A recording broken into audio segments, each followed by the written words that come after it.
Hi, and welcome to the Dynamic Duel Podcast, a weekly show where we review superhero films and debate the superiority between Marvel and DC by comparing their characters in stat-based battle simulations. I'm Marvelous Joe. And I'm his twin brother, Johnny DC. And in this episode, we will be reviewing the latest Marvel Studios film that came out, Doctor Strange in the Multiverse of Madness. The movie was madness.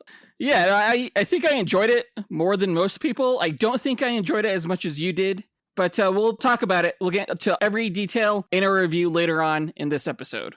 Yeah, before that, we're going to go over the comic book movie news from the past week, including the news that Viola Davis is going to star in an Amanda Waller series for HBO Max, and we got the first trailer for an animated DC film, Green Lantern, Beware My Power, that's coming out this summer.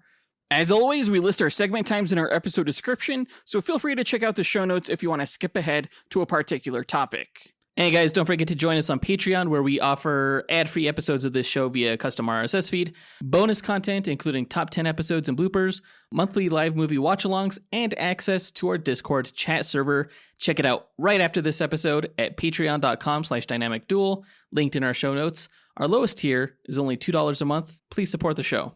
And if you want executive producer status to help us decide which episodes we will be doing from month to month, join our $10 a month tier to become an executive producer. Yeah, get them bragging rights. But with that out of the way, quick to the No Prize. A No Prize is an award Marvel used to give out up until the 90s to fans.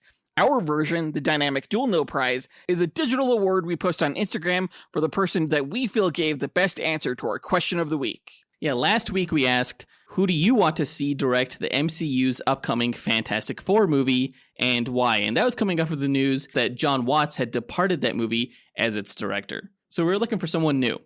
Got a ton of answers for this particular question. Got a lot of great ones, like so much so that it was really hard to pick the No Prize winner. I ended up having to narrow my choice from who I think would be great to who I think would actually do it. So let's go ahead and run down our honorable mentions. Our first honorable mention goes to Nick Abanto, who said, "Hey guys, this is Nick. I think J.J. Abrams would be a really great choice to direct the new Fantastic Four movie. He worked on like Star Wars and Star Trek, so he's got a lot of experience with cosmic stuff and ensemble casts. And the only thing is he's working on all those DC projects, which sound really great, so I don't think they could pull him away from those. Anyways, great show, guys. Thank you." J.J. Abrams is a great director. I think he definitely has an aesthetic style that doesn't quite match the tone of the MCU. But that said, I think you could get a really good Fantastic Four movie out of him. Well, he's a director's director. You know, he's very heavily inspired by Steven Spielberg. He may not be able to confine his directorial style within, the MCU formula. But that being said, I'm a huge fan of like Mission Impossible 3 and his Star Trek movies. I think the style of those films actually would translate really well to a Fantastic Four movie, and I would lose my shit if he was announced as director. It would be amazing. Our next honorable mention goes to Matt Lamb, who said, "Hey guys, Matt Lamb here. My pick for the director for the new Fantastic Four movie would be Edgar Wright. He's my favorite director of all time. I love his films. He's so versatile with comedy, action, horror. I've been wanting him to do a Marvel or DC film for a while, and I think this would be a good entrance for him. And I think he would bring a new spin to the MCU, and I'd love to see it. Later." Now, for those who may not know Edgar Wright, he was the director of movies like Baby Driver and Scott Pilgrim vs. the World. He nearly directed the first Ant-Man movie before he was basically let go and replaced by Peyton Reed. But his influence was all over the first Ant-Man movie and the character in general for the MCU. And I would love to see him come back to the MCU. I'm a big fan of his style. I think he's freaking brilliant. If they announced him for the Fantastic Four, it would immediately kind of elevate the film in a lot of people's minds. It would definitely be a lot more like punchy and fun. I think it would be fantastic for the director role. Our final honorable mention goes to Lizzie Dyer Arney, who said, "Hey, it's Lizzie. My choice for Fantastic Four is Matthew Vaughn. You may remember him from such comic book films as X-Men First Class, Kick-Ass, and my personal favorite, The Kingsman. We know he is able to combine action sequences with a healthy dose of humor, which is essential to Marvel's first family. Now, my research shows he was a producer on Fantastic, but we won't hold that against him. In fact, this will be seen as a redemption arc. It's clobbering time." Yeah, Matthew Vaughn has been like at the top of my list to direct most movies, I think. He just brings this really great energy to all of his films. And I was a big fan of the way he handled the reboot of the X-Men franchise with First Class. And I think he could absolutely do the same with the reboot of the Fantastic Four in the MCU. Oh yeah, he's definitely capable of also emulating like a specific tone, like the shot-for-shot remake of the opening to the first X-Men movie that he did. Yeah. Like that was perfect. That was like spot on. I love this answer because I think Matthew Vaughn could direct a fantastic Four movie. But I also hate it because I really want Matthew Vaughn to direct Superman instead. Yeah, I think he's been my number one choice for Superman too. But what I also like about him is I think that out of the other two directors, he would actually play better within the standard MCU style. Yeah, for sure. We want to give a quick shout out to everyone who took the time to visit our website and record an answer, including Colby Henchis, Dustyn Balcom, son of Farhumand, Lok Shtangi, and Evan Tomke. Yeah, I want to give a shout out to Colby Henchis and Lok Shtangi, who gave the answer of Brad Bird, who directed the Incredibles movie. Yeah. Which, of course, is the best Fantastic Four movie out there. And he was definitely a top choice for me. But given that he's already directed The Incredibles, I just felt like he wouldn't do a live-action version of basically the same movie that he's already made. So the winner of this week's No Prize goes to Max Boyle from the Ready to Retro podcast, who said... This is Max from the Ready to Retro podcast. My answer is John Krasinski. Krasinski has shown that he can direct a movie where the audience connects with the family, like what he did in A Quiet Place. That's really important in a Fantastic Four movie. He's already proven he can make a box office hit, and he can even star as Reed Richards. Marvel, this is the obvious answer. Make it happen. That is a great answer, Max. And while I certainly don't know anything about, the casting for Mr. Fantastic, I certainly think that John Krasinski would be up to the task of directing the movie. Because, Jonathan, have you seen A Quiet Place? No, I haven't, but I hear great things. It's a very family-focused horror movie, although it's more of like a drama with horror elements. And while the Fantastic Four movie certainly wouldn't be a horror film, I think it could carry forward those same familial themes into a Fantastic Four movie. And I think it'd be affordable. And I certainly don't know anything about the casting, but if he were to take on the role, I think that'd be pretty good. I don't know. I don't think I quite see it, I don't think I could see him in the role. Who knows? But great answer, Max. If you guys have not listened to the Ready to Retro podcast, which is Ready, the numeral 2, Retro, then you haven't lived yet. It's a great show. Max and Chelsea and sometimes Chris and whoever they have on as a guest put forward a lot of passion into everything they discuss regarding our favorite media from the 80s, 90s, and the aughts. Yeah, fantastic show. Congrats once again to Max. You win this week's No Prize. If you, the listener, want a shot at winning your own No Prize, stay tuned to later on in this episode when we'll be asking another question of the week. And now that that's done, on to the news.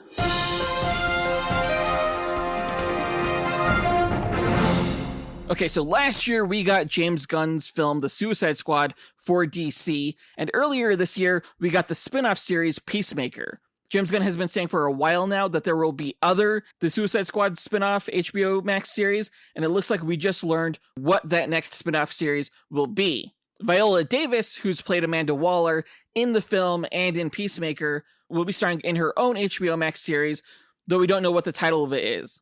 I think it'd be cool if it was called The Wall. Oh, totally. Like The Wire? Yeah, that'd be badass. And maybe it's like her origin story or something like that? I could see that, and just like her day-to-day, like, clandestine goings-on. I think that'd be a really cool show. Yeah, and also deal with the fallout of the public reveal of Task Force X that happened in the Peacemaker series.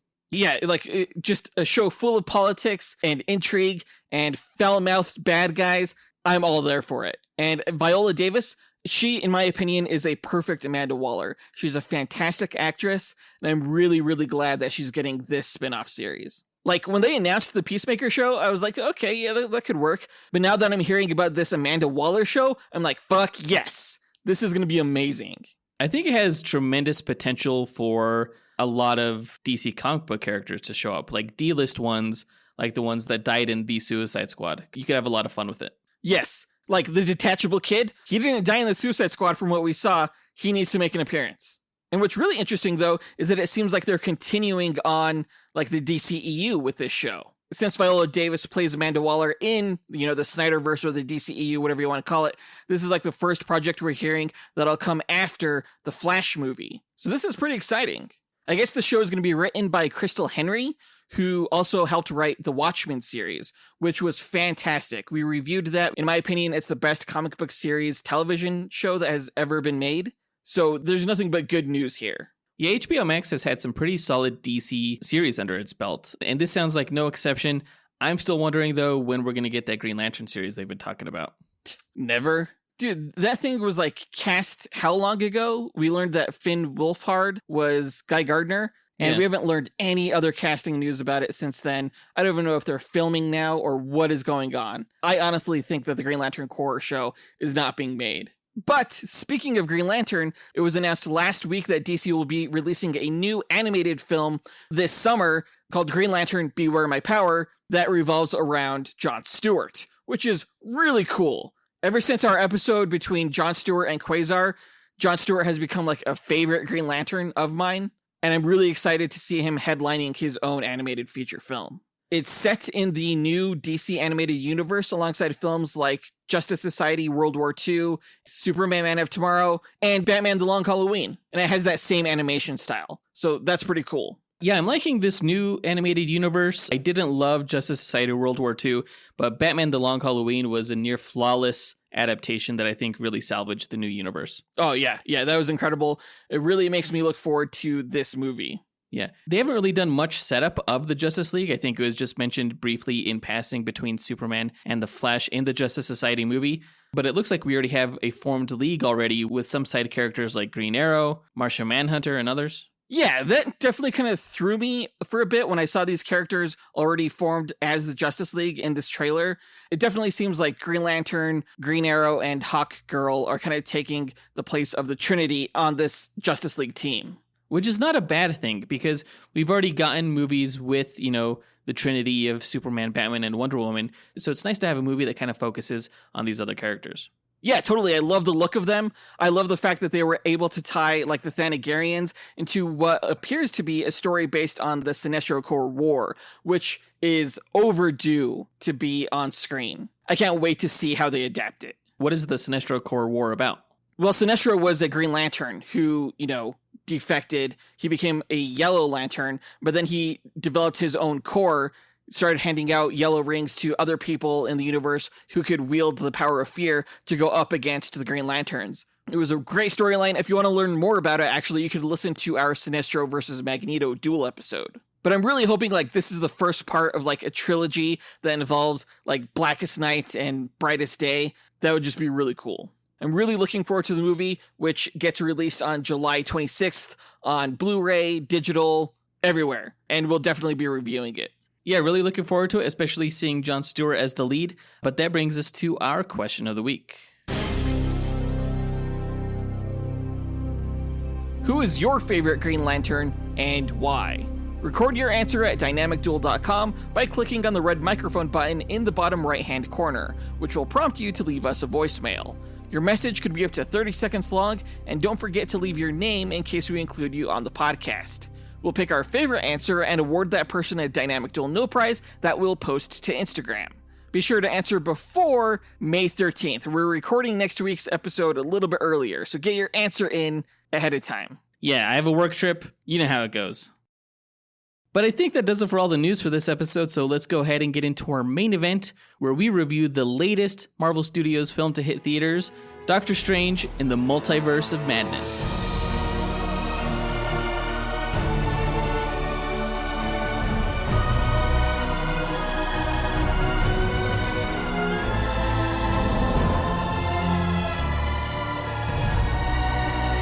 Okay, Doctor Strange in the Multiverse of Madness stars Benedict Cumberbatch, Elizabeth Olsen, Xochitl Gomez, Benedict Wong, and Rachel McAdams. It was directed by Sam Raimi, who you may remember directed the original Spider-Man trilogy. He took over from Scott Derrickson, who helmed the first one, and was actually selected by Derrickson himself as his replacement.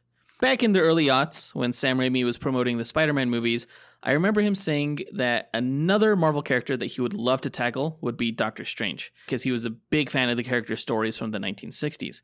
And I'm truly glad that Raimi was selected for this film because I think that with Doctor Strange in the Multiverse of Madness, we have a real deviation from the standard Marvel formula and style. Raimi, with this film, has expanded, I think, the brand in a way that's pretty similar to how James Gunn brought us something new with Guardians of the Galaxy and how the Russo brothers did with Captain America: The Winter Soldier. But unlike space operas or political thrillers, Doctor Strange 2 dips heavily into the horror genre with elements like disturbing imagery and jump scares, macabre violence, and dark subject matter. Yeah, the film wasn't as scary as I thought it would be, but it definitely felt like Raimi horror, which I really liked. I really like the fact that Marvel is trying to kind of break outside of its shell and really go after these auteur directors now to try and lend their own voice to it. You know, we've had that before with the Eternals, with Chloe Zhao. I don't think that was as successful as Doctor Strange in the Multiverse of Madness was, though. To me, this was definitely a success breach of Marvel's, basic bitch formula.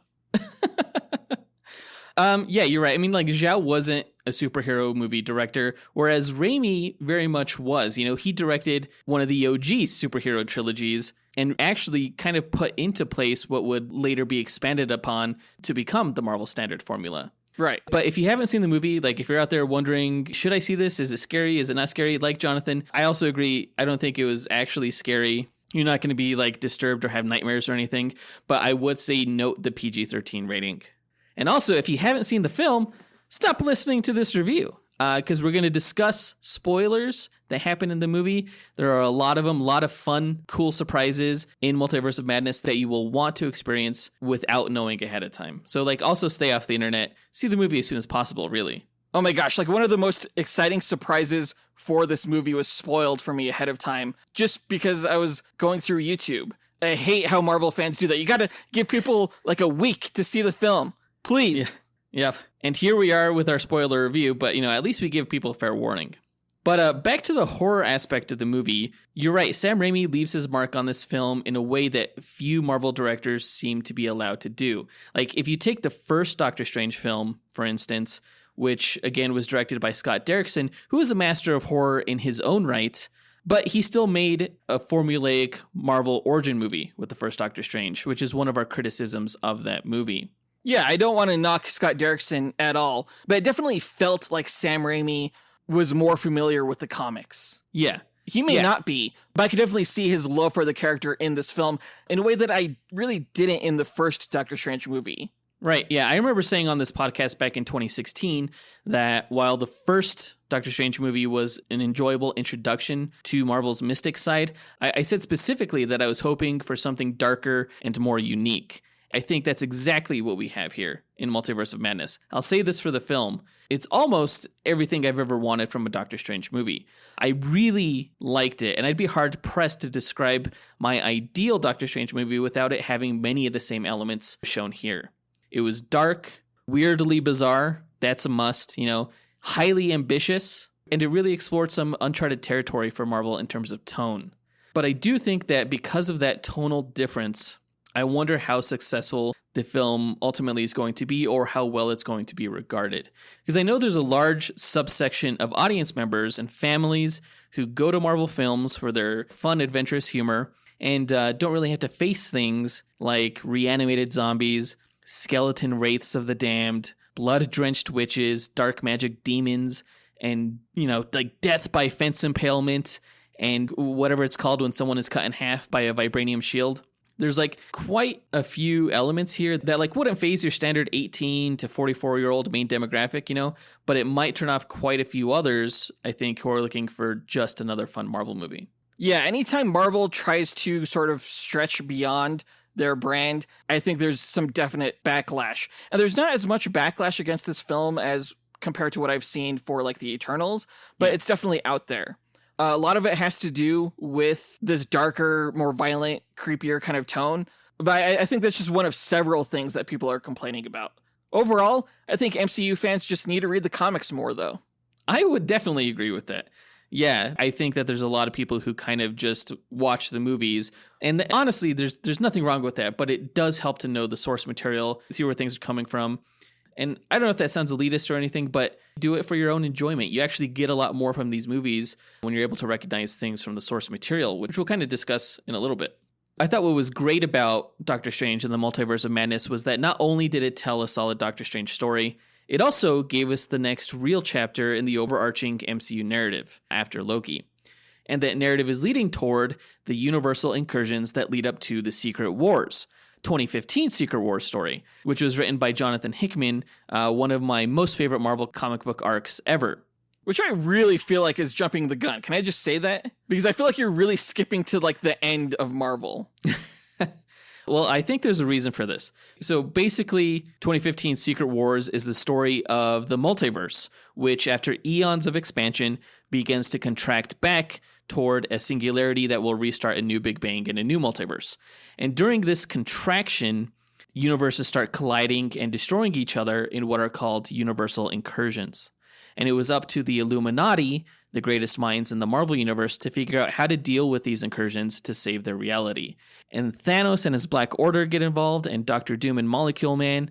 And what ends up happening is the entire multiverse gets consolidated into one massive planet called Battleworld, which Doctor Doom rules over. It's an amazing story that will be incredible to see adapted to the big screen within the next 10 years or so, or however long this particular Secret Wars saga takes.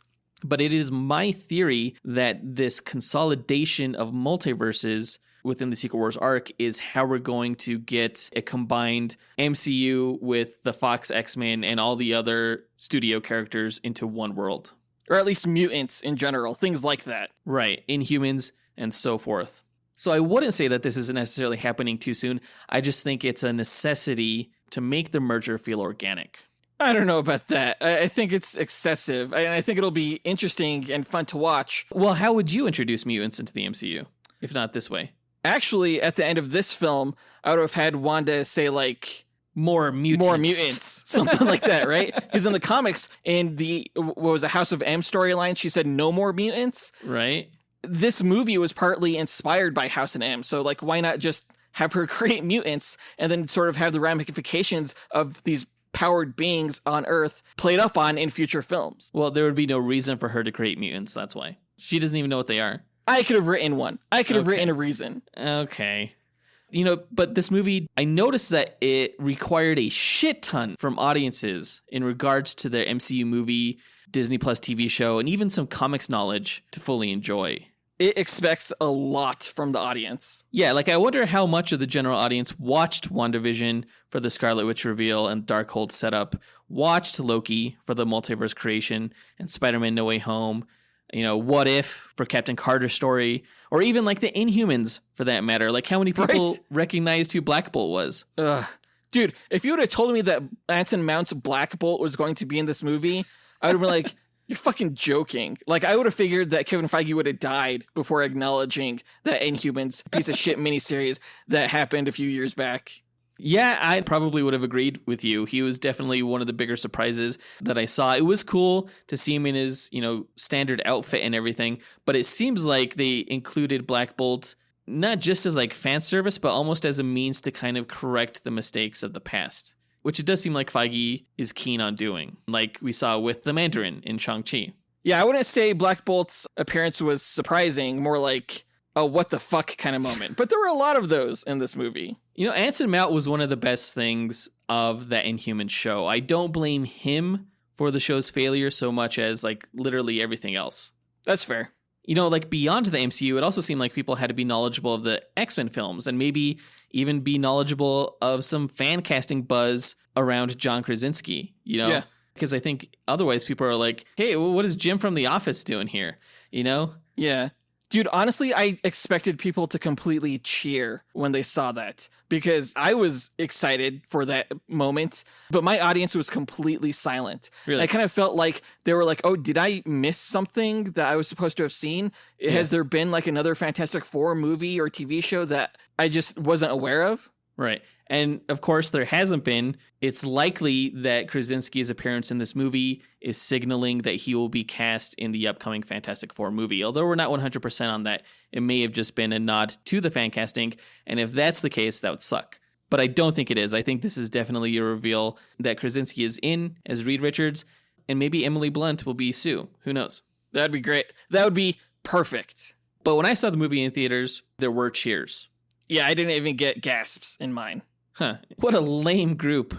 I would have stood up and chastised them. Like, don't you fucking people know what's going on? But, like, recently, the Shang-Chi movie and the Moon Knight series didn't require previous knowledge of the MCU. Like, newcomers could dive right into it. So it seems like Marvel's trying to alternate between these onboarding shows and movies and the ones that really reward loyal viewers. Yeah, I mean, that's one of the reasons I really liked Shang-Chi, was the fact that it felt so fresh and it didn't require extra homework to appreciate. In that regard, I could kind of see why Doctor Strange, well, I thought it was good, is getting sort of negative audience reaction scores like a B+ cinema score, which isn't bad. A B+ is not bad, but it's only the third Marvel movie to ever score a cinema score in the B range out of all of its films. Yeah. Although I do have a caveat in that horror films tend to have lower cinema scores than other films. So maybe it's the horror elements of this movie that brought that down. Yeah, I mean, it could be the horror elements, as we discussed. It could be the necessary knowledge of continuity. It could also be, expectations, which we talk about a lot on this podcast, Jonathan. I heard some reports that people were disappointed by the cameos that were included, which I can understand if people were following every internet rumor and fan speculation. But like we said for the WandaVision review, people, you can't hinge your enjoyment of films and shows on their ability to support unfounded fan theories. The only cameos they really owed us were the ones that were set up in the marketing for this movie, and that was Professor X, Maria Rambeau's Captain Marvel, and Captain Carter. So despite fans spouting off rumors like Tom Cruise or Deadpool, nothing else was promised. And you can't get mad at the movie for that. I'm mad. The film, huh? I'm fucking furious. I was one of those people who were like very disappointed by the Illuminati cameos. I was fully expecting like Patrick Stewart and Tobey Maguire and Wesley Snipes and Jessica Alba and maybe Nicolas Cage, and it was going to be glorious. Because I felt like that's sort of what No Way Home kind of promised us. And, once I heard Patrick Stewart's voice in the trailer for Doctor Strange, I was like totally convinced that I understood what the multiverse was and what we were going to see in this film from the Illuminati, and I was pumped for it. And that's from a guy who didn't really like the first Doctor Strange movie, Well, it seems like what you were hoping for was kind of like the OGs of comic book actors to kind of like show up here. Yes. And really what they did was less fan servicey and more of a way to service their own MCU continuity with tie-ins to like what's coming up with like the X-Men and Fantastic Four. Which, I mean, you said it was more self-serving, but like it really didn't need to be because those characters were done dirty. They were killed right off the bat. It could have been anybody. That's fair. That's true. Ultimately, though, I will honestly say that I was entirely satisfied with what we got because I'm a big Black Bolt fan, and to see him done justice was actually a huge moment for me. I didn't love What If, but it was kind of cool to see that version of Peggy Carter here. Of course, seeing Professor X in that chair was mind-blowing, and seeing Krasinski as Mr. Fantastic made me squeal like a little kid on Christmas. So I was pleased. You were the only one. And that's possible, but you know what? I had my expectations in the right space. And if you think about it, at the end of the day, what we got from this was finally a movie where members of the X-Men, Fantastic Four, and Avengers were all in one scene. That's a fucking big deal. It's huge. Think about it. I'm not impressed. Oh, man. But you know what other cameo we got was Clea. That blew my mind, too. I was not expecting that. And that was an amazing setup, I think, for the third film, going into the Dark Dimension, and setting up Doctor Strange's primary love interest. I wasn't expecting Charlize Theron to be in the role. I thought that was brilliant casting. And I can't wait to see them as the magic power couple that they are in the comics. And I think that perhaps in a way, this film was Strange's kind of like final acceptance that he can never be with Christine, even though he loves her. And maybe now he'll move on to Clea. Yeah, actually, the Clea thing was a huge surprise for me. I was happy about that. Not happy about the third eye thing. That was fucking weird. Well, let's talk about the third eye thing in our character breakdown, starting with Stephen Strange, a.k.a. Doctor Strange, played by Benedict Cumberbatch. Now, Benedict Cumberbatch, is probably the best actor left standing among Marvel's roster. And I think he did a great job of playing a hero who is both cavalier and skilled, yet deep down wounded and somewhat scared. And actually, he admitted that exactly when he was talking to Christine at the end of the movie, that it's not that he can't be with someone, but he's afraid to. And his big lesson there that she told him was to face his fears. Now, if you know about Strange's comic book history, it's fraught with loss. From his sister's drowning, which they actually referenced in this movie, which was nice, his mom's illness, and his brother's and father's tragic death, it caused the character to really put up this wall, this emotional defense mechanism of egotism to keep people from getting close because he's afraid of losing them too. Now, this distance, this fear of loss, this need for control, keeps him from being happy with the one he desires in this movie, Christine. And at the beginning of the film, she asks him if he's happy, and he lies to her, unwilling to face his truth. And it was nice at the end, after being confronted by his memories and a new Christine Palmer, that he was able to finally admit his emotions and then choose to move forward. Yeah, I thought it was a good arc for Doctor Strange, kind of one that made him a little bit more humble.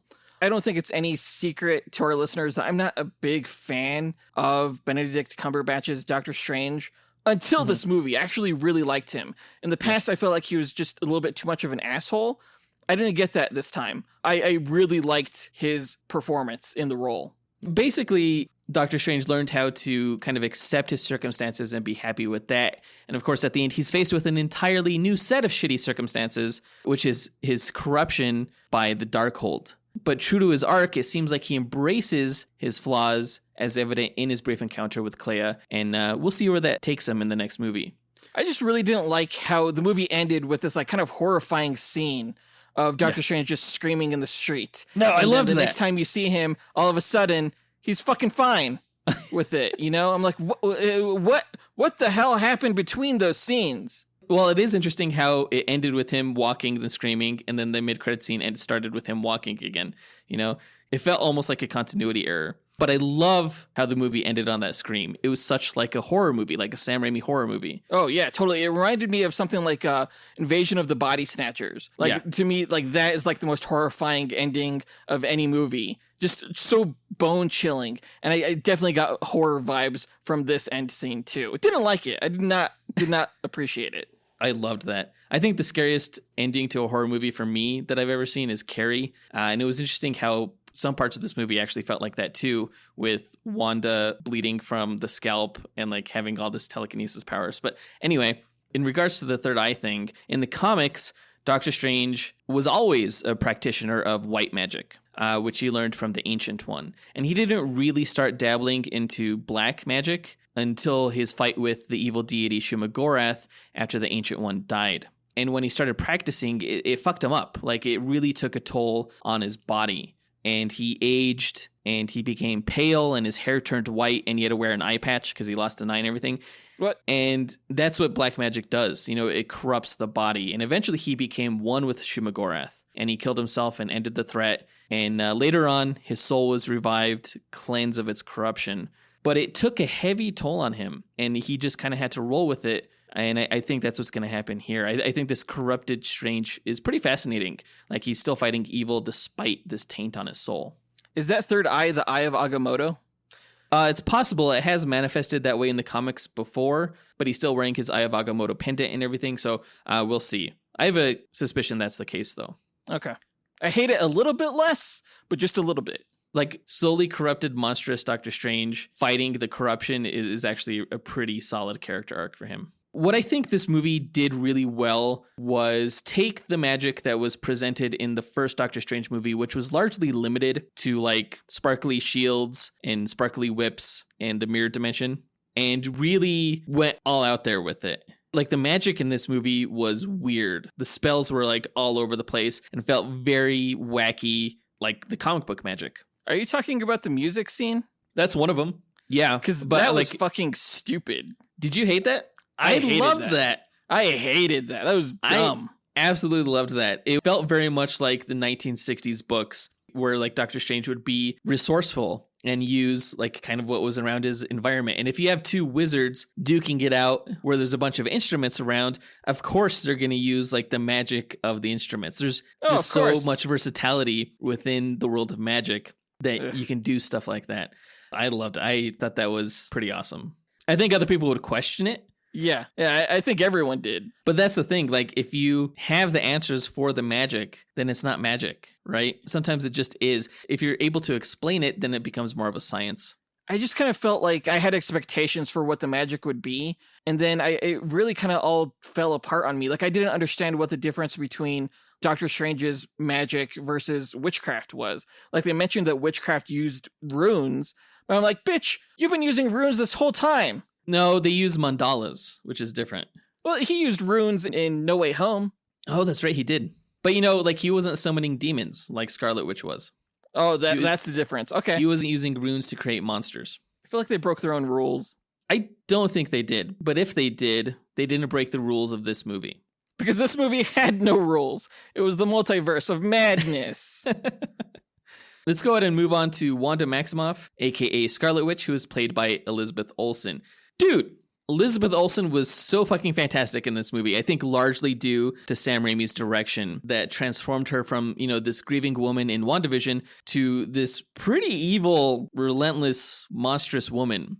I see a lot of people upset that she was made the villain in this movie, but she's been the villain a few times in the comics, though it's always through some kind of corrupting influence, be it Magneto or Doctor Doom.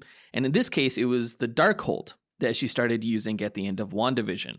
And I thought this movie was a good continuation of that Disney Plus series where she determined that forces in this world would not let her create her own reality. So in this movie, she just determined she's going to go to a dimension where her dreams were reality. And it's a pretty sympathetic motivation, really sympathetic, but her means of getting there were not. So it was heartbreaking, like seeing this character that you normally want to root for, but you can't get behind what she's doing to people in this movie, which is basically killing a lot of people. Yeah, I feel like they really kind of made her irredeemable in what she did to all these other characters. I don't honestly understand the choice behind that. I think it was a huge mistake to make Scarlet Witch the villain. That's another thing that really defied my expectations for this film. I thought there was going to be like some much darker, sinister force like Chthon behind the scenes. And sure, you could say it was the Darkhold, but she made the choice to be corrupted by the Darkhold. And I think it should have been someone else corrupting her, like Chthon or something like that. I really feel like this whole arc for her in this film was really just based on an end credits scene of a TV show that, like, if you didn't see her using the Darkhold at the end of that, this whole movie, you'd be just like, what the hell is going on with Wanda, this character that I really like? I really, really feel like they did her dirty. I also feel that way, but I also don't mind because I think she was such a great villain. Don't get me wrong, Elizabeth Olsen was a great villain, and she gave a phenomenal performance. But I was just waiting for that twist at the end, and instead of like redeeming her or anything like that, they killed her. They just freaking killed her. I was so shocked, and it made me so angry. And I'm sure that like if I was that way, there were probably so many other people who felt that same way. I mean, who knows if she ultimately is irredeemable or not? You can blame the Darkhold, and she did make some promising first steps by sacrificing herself at the end of the movie and destroying all the Darkholds in the multiverse. I mean, don't get me wrong. If you were to ask me if I think she's really dead, I'm going to say no. She's probably like tucked away in some kind of like energy cocoon or something like that, just hibernating. She'll come back and maybe she'll redeem her actions in the Secret Wars event or something like that. Mm-hmm. But that's then. This is now. That's just all speculation that, keeps letting me down. I'm really, really disappointed in the decisions they made for Wanda in this film. I didn't understand why she didn't just find another universe where like Wanda was dead and maybe like Vision was just alive watching the kids. But why not go for something like that? That's a good question. It does seem that even though the multiverse was claimed to be infinite, there were some realities in which some things just didn't happen. She just needed to look harder then. There was one line in WandaVision where, as Vision was kind of fading away and he was like, I'm convinced that, we're saying goodbye now, but we've said goodbye before. So odds are we'll say hello again. Well, I guess not after this. Yeah, I mean, like if you think about it, it is interesting that Wanda had a similar arc to Doctor Strange in that she also struggled with her unhappiness at being without the ones she loved. But unlike him, she couldn't accept this and was too willing to go to any means to get everything back. And you're right. When I say everything, I mean her kids, not Vision or Quicksilver. Because fuck those guys, right? Exactly. But I do think that Vision is on his own path now, like rediscovering who he is. And yeah, I think there just wasn't a reality where they stayed together. It just seems weird to me that someone who was so involved in Wanda's arc from previous movies was barely even mentioned in this movie. It does make me wonder when we'll see Vision again. If not here, then yeah, absolutely. When? I don't know. Hopefully soon. I love the character. I just don't think he fit within the story they were trying to tell here. Let's move on to America Chavez, aka Miss America, who is played by Xochitl Gomez. I thought this was a great debut for this character. She's very much unlike the character from the comics, who's like more spunky and everything, but this was more of an origin story for America Chavez, where she learns how to use her powers, and I think she'll become more confident from here. She's super strong in the comics, right? Yep. She could punch holes through dimensions, too. Which made her kind of like a walking, talking Deus Ex Machina in this movie, which I can kind of forgive because, again, it goes to the nature of the story they were telling. You know, in order to traverse the multiverse, you need a multiversal traveler like America Chavez. And to tell this story, you need some kind of hurdle to her being able to use her powers freely. So I was fine that they went with the fact that she couldn't control them yet because she was too young. And while it was a little bit cheesy that it ended with, like, you just got to believe in yourself. Oh my God. You know, right? It did kind of seem in line with how people naturally develop talents or skills. And it just kind of takes that extra word of motivation or something like that to really go out and be able to accomplish what you set out to. So it was fine for me. I guess. Are America Chavez powers magic based in the comics? Nope. What are they based on? Is she like a mutant? No, she's not a mutant. She's an extra dimensional being. She's from the parallel utopia. A metahuman? No, she's just an extra dimensional superpowered being. Like a metahuman. Sure, yeah.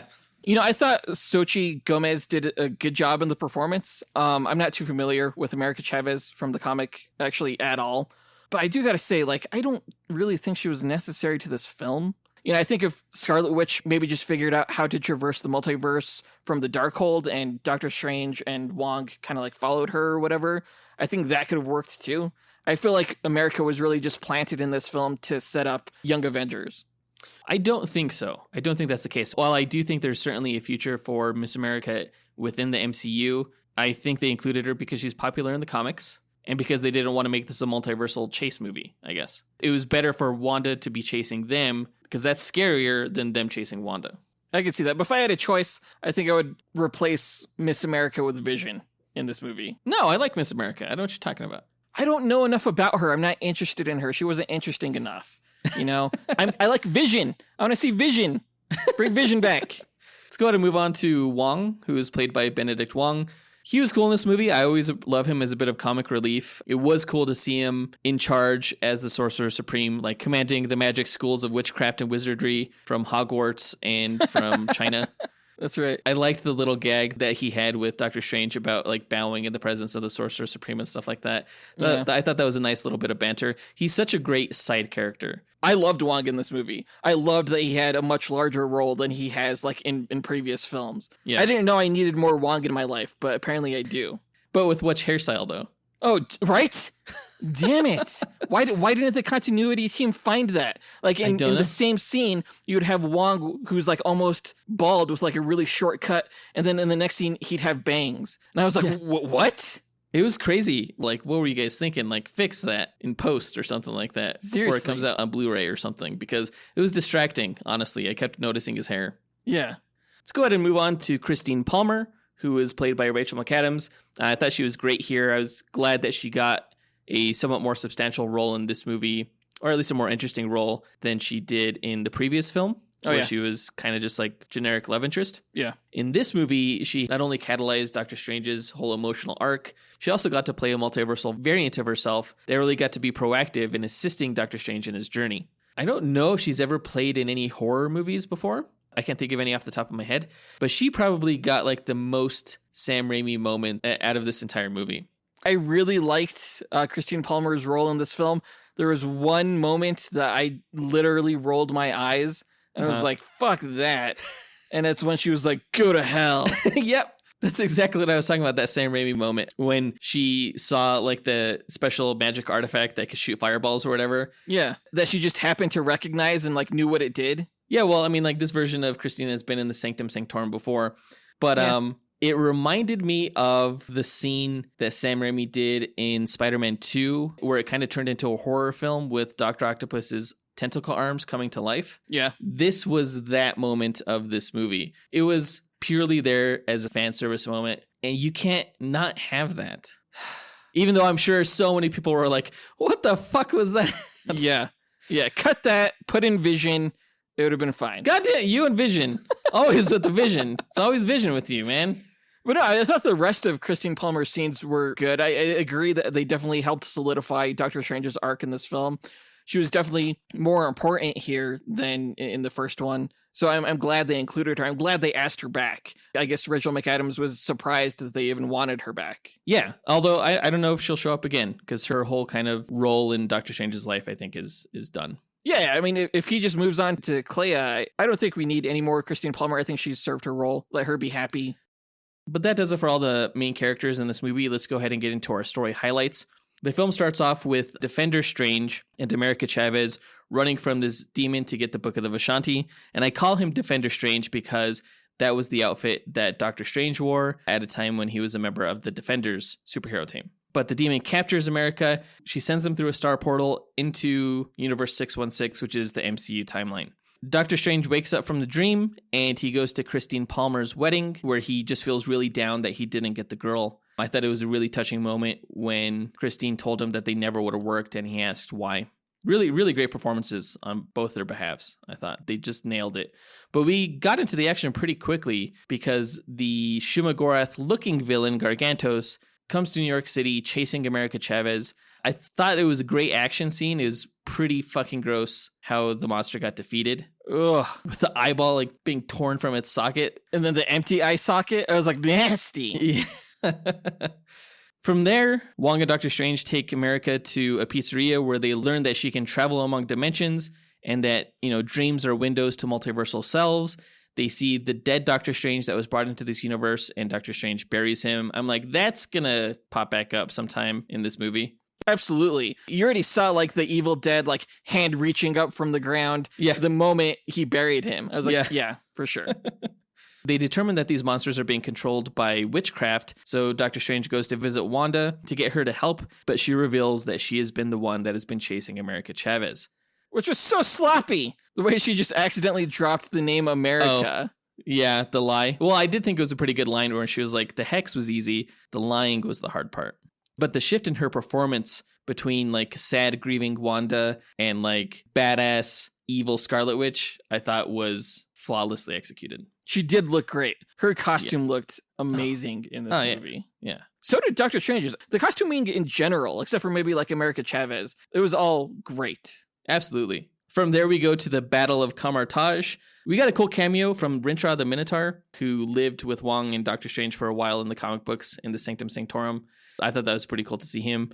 But a lot of the sorcerers died in that battle because Scarlet Witch is fucking hardcore, man. She was definitely established as the most powerful character in the MCU in this film, which I guess makes sense, but it was still kind of weird to see. Well, she kind of like upgraded in WandaVision, right? Like Agatha Harkness really set her up well as this like supremely powerful being.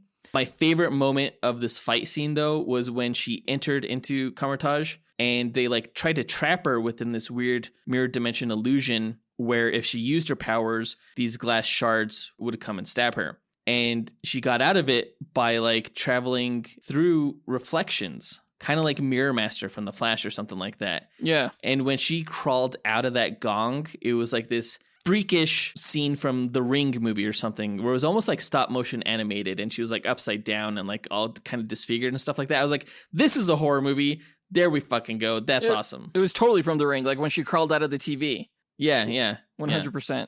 I love that scene. It was really well done.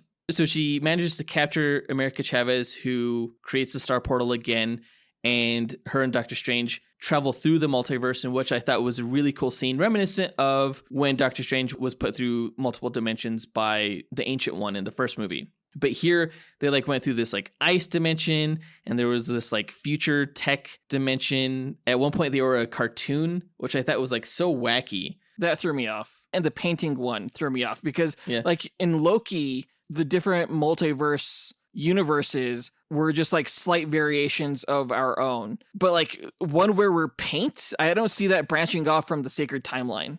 Well, none of the alternate dimensions in the Loki TV show could be that different because they would get pruned, right? So Right. At the end of that, when they unleashed the full multiverse, I think you could start getting into some more crazy weirdness.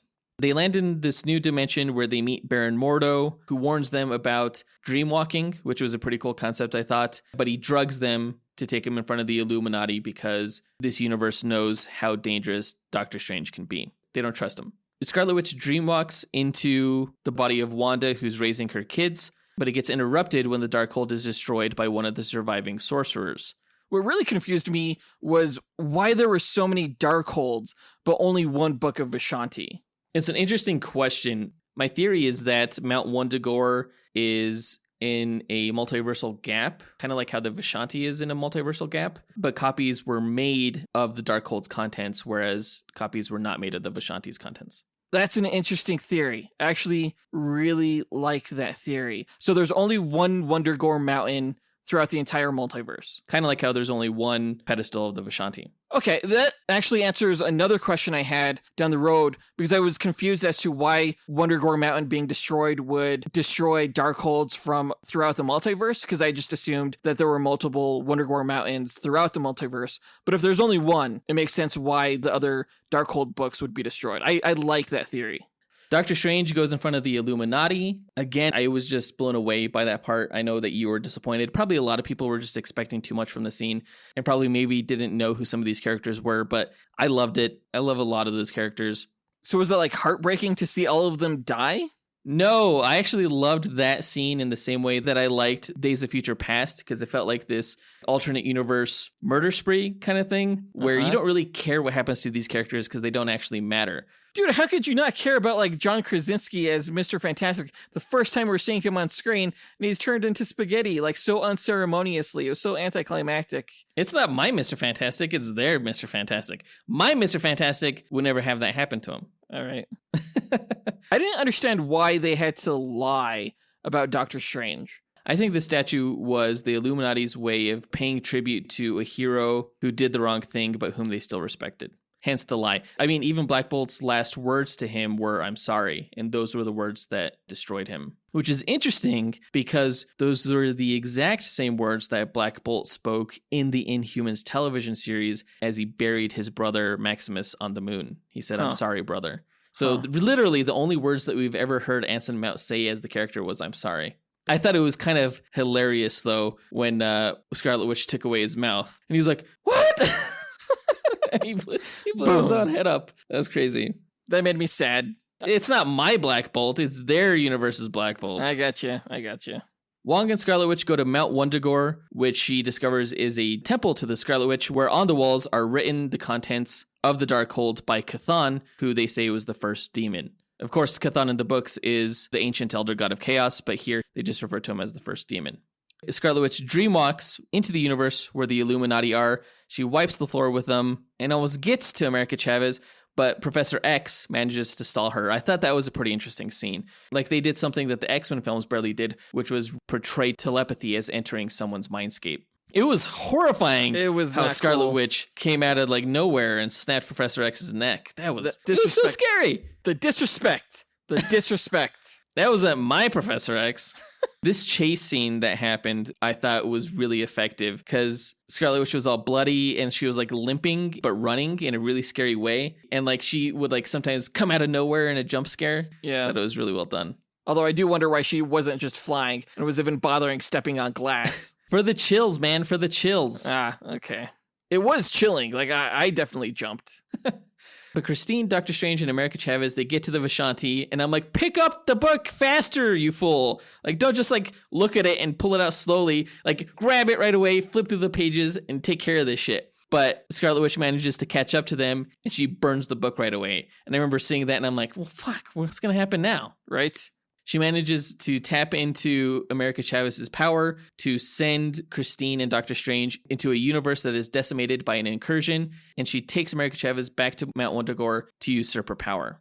That moment felt like it was like we had reached the climax, and then for everything just to go horribly wrong right there, I was really confused as to what was going to happen next. Like, I had no clue. It felt hopeless, right? Totally. And that's honestly where you want your characters to be. Like, you want the worst thing that could possibly happen to them, and then through that, they find out that they were more capable than they ever thought they were all along. Yeah. And really, things went from bad to worse because they got to the Sanctum Sanctorum, they found another Doctor Strange, and he was just fucking nuts. He was totally corrupted by the Darkhold. You know, dreamwalking, he caused an incursion, and it was nuts how he died being impaled like that. I never thought I'd see something like that in an MCU film, but I'm glad that they went there. The little kids need to see this stuff, you know? What? No, they don't. I was going to take my daughters to go see it, but I decided at the last minute to not do that. And I'm kind of glad I didn't. Did they want to see it? No. And I figured that since they didn't watch WandaVision, they would have had no idea what was going on anyway. So, yeah. Did you suspect that it might be too scary for them?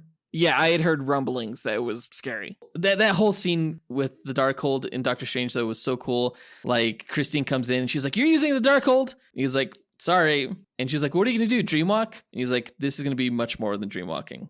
And it was, because he dreamwalks into a corpse. And that's against the rules. And that's why he said it would be much more, because when you possess a corpse, I guess he read in the Darkhold, you have the spirits of the damned come after you. And he knew that was going to happen. And he asked Christine to protect her. And she does by going full Raimi. But she encourages him to use the attacking spirits as a master of the mystic arts. So I guess he has some kind of spell where he can control spirits. And he uses them to form this necromantic cape of sorts that kind of resembled Spawn. Oh, it was so badass. That is probably the coolest version of Doctor Strange that will ever exist. Right? It was so damn gothic, hardcore, and like just evil, but badass. And how he like used these spirits, like he like flapped his wings and he knocked all of those like Wundagore creatures off the side of the cliff. That was so cool. And how he like wrapped his cape around Wanda and was attacking her that way with all those demonic spirits. I totally have to call bullshit, though, on how Wong survived that fall off the cliff. Yeah, that was dumb. You have to, I guess, assume that maybe he used a magic shield to kind of break his fall, because there's no way that he would have actually survived that. Yeah. You know what I have to call bullshit on? What? The fact that Scarlet Witch started sucking out America's power, like what, from the time when the two Doctor Stranges were doing like the music melody magic moment? Uh-huh. So Doctor Strange had time to defeat the other Doctor Strange, read the Darkhold, do this spell, rein in these dead spirits, and all this stuff, and somehow Scarlet Witch didn't have enough time to steal all of America's power? Yeah, but like we don't know how long that takes to do. It seemed like it didn't take too long, because the initial Defenders Doctor Strange, tried to do it as there was this monster around them. So he felt pretty confident that he could do it in a short amount of time. Or maybe he just knew that he needed to do it regardless of the time it would take. I don't know. I mean, time flows differently, not only in like movies in terms of editing, but also perhaps within dimensions. You don't know. Why don't you tell me how long it takes to perform a ritual that takes Miss America's power? 30 seconds tops. Okay.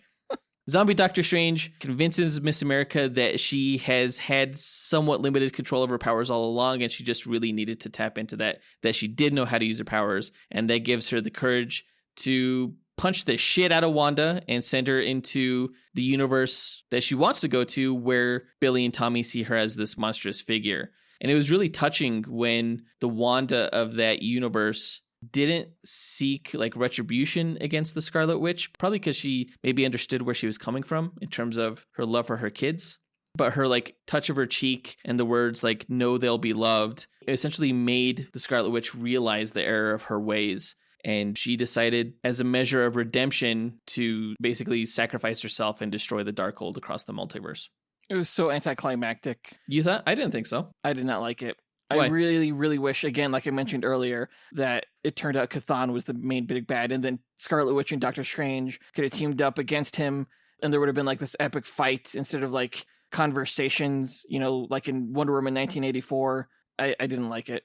Well, the big climactic fight between zombie Doctor Strange and Scarlet Witch and Wong, I thought was fairly climactic. And that could have been much more epic. Dude, it was zombie Doctor Strange with a fucking necromantic cape. And you think that would have resulted in like the most epic battle ever in like a superhero fight, but it didn't. I loved that battle. I thought it was pretty epic. It was like 5 seconds long. It was like 30 seconds long. What are you talking about? It should have been like 5 minutes long. I would have loved to have seen that. What about the fight between Miss America and Scarlet Witch? That was pretty good.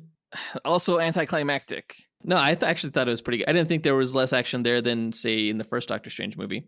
Well, against Dormammu? I think that was a little bit more interesting, though. It wasn't perfect, but that's my opinion. Well, your opinion is trash. Toss it in the bin.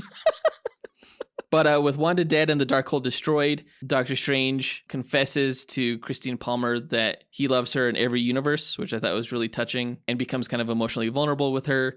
And she tells him to go and face his fears of, getting too close to people.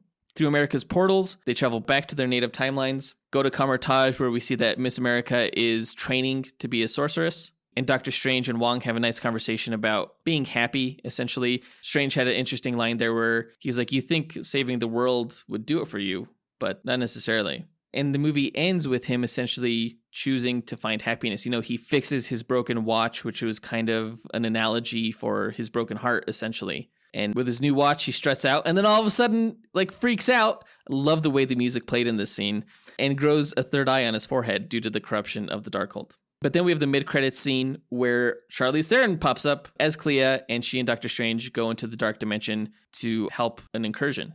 Now, apparently there was 35 minutes missing from this film. Mm-hmm. And I just gotta wonder what those extra minutes were. Don't most movies have 35 minutes missing from them just through the natural process of editing, deleted scenes, things like that? Most movies? I don't think so. Name a movie that doesn't have 35 minutes of deleted scenes. Because most of the special features I see have around that of deleted scenes. Citizen Kane. Okay. But that does it for the movie. There was another end credit scene, which was of Bruce Campbell no longer punching himself in the face, which was kind of funny. It was also kind of a waste of time. But it's nice to see Bruce Campbell. Yeah, I texted you as the credits were rolling, asking you if there was an after credit scene. Yeah. And you're like, yeah, but it's just, Bruce Campbell stops punching himself. And I was like, sweet, I'm out. Yeah, I was like, don't bother. Yeah, really not necessary. But in terms of final thoughts, I think that, again, not only was this a solid Doctor Strange story, it really set up exciting possibilities for the future of the MCU in regards to the Secret Wars. I think we got great emotional growth with the character of Doctor Strange. Really appreciated that. And I love the darkness of it. It was basically exactly what I described I wish we got in our first Doctor Strange review. And because we rated the first Doctor Strange movie 4 stars, I'm actually giving this 4.5 stars because it's hard for me to imagine a perfect Doctor Strange movie that I would want that is actually much different from this. Well, I only have to imagine that you are smoking drugs to think that this is a near perfect movie. I think it's a 4 stars max. I definitely liked it more than the first Doctor Strange film. But I also think that each act kind of got progressively worse and had more and more kind of confusing problems. You can't deny that this film could have been better. It's not perfect, but whatever it would take to make it perfect, I think, was minimal. I think the go to hell line knocks it down 0.5 star. That's Sam Raimi, man. You can't do that. No. If anything, it gets 0.5 star because of that. I think this film is on par with the first film. You just said it was better than the first film. I said I liked it better than the first film, but I think there's problems with it that would bring it down to the same grade. Oh. I think you are on the wrong side of history. I think most people aren't going to think it's a near perfect film, and I think you should be ashamed of yourself. I think that it's definitely 4.5 stars. I think a lot of Doctor Strange fans would agree with me, and I think if you can't see how fucking awesome this movie was, then, you're probably just a sad and pathetic DC fanboy that has to shit all over everyone's happiness because you can't find any in your own life. Dude, we had the Batman earlier this year. I can't be happier. But yeah, it is a near perfect Doctor Strange movie. And perhaps, above all else, I think this movie successfully transcended the Marvel formula in a way that few of their films do. And I hope to see more of that in the future. 4.5 stars is what it's getting since I'm giving the rating as the Marvel guy. And that's how it feels, Jonathan. And that's how it feels. I feel like this is punishment for my 5-star The Batman review. But that does it for this review. Let us know what you thought about the movie by writing to us at dynamicduelpodcast@gmail.com or by visiting us on Instagram or Twitter. You can find links to all of our accounts by checking out our show notes or visiting our website, dynamicduel.com.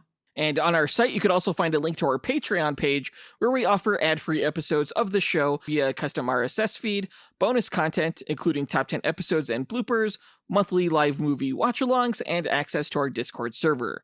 Again, check it out right after this episode at patreon.com/dynamicduel, linked in our show notes. Our lowest tier is only $2 a month. If you enjoy our podcast, please support it. In our next episode, you'd think it'd be the Moon Knight review, but unfortunately, I have to take a work trip this weekend, so I won't be able to dedicate much time to the review. So we're actually going to do that the following week after we get to a review of Constantine House of Mystery, which is the latest DC animated showcase series of shorts. Yeah, there's 4 shorts in total. It's Constantine House of Mystery, a Blue Beetle short, a short based on The Losers, and one based on Commandy. So if you haven't seen it, definitely check it out before we review it. We've done 2 other shorts collections before that we've reviewed, Superman Shazam, Return of Black Adam, and Batman Death in the Family, and they've been a lot of fun. So I'm looking forward to this one. Yeah, I always have a good time watching these DC shorts. I wish Marvel would do something like it. But look forward to that, and then Moon Knight, and then back to some more duels. But that does it for this episode. We want to give a big thanks to our executive producers, John Speas, Ken Johnson, John Starosky, Zachary Hepburn, Dustyn Balcom, Miggy Matanguihan, Brandon Estergard, Ariana Cuadra, Nathaniel Wagner, Levi Yeaton, Austin Wesolowski, and Nick Abanto for helping make this podcast possible. We'll talk to you guys next week. Up, and away. True believers.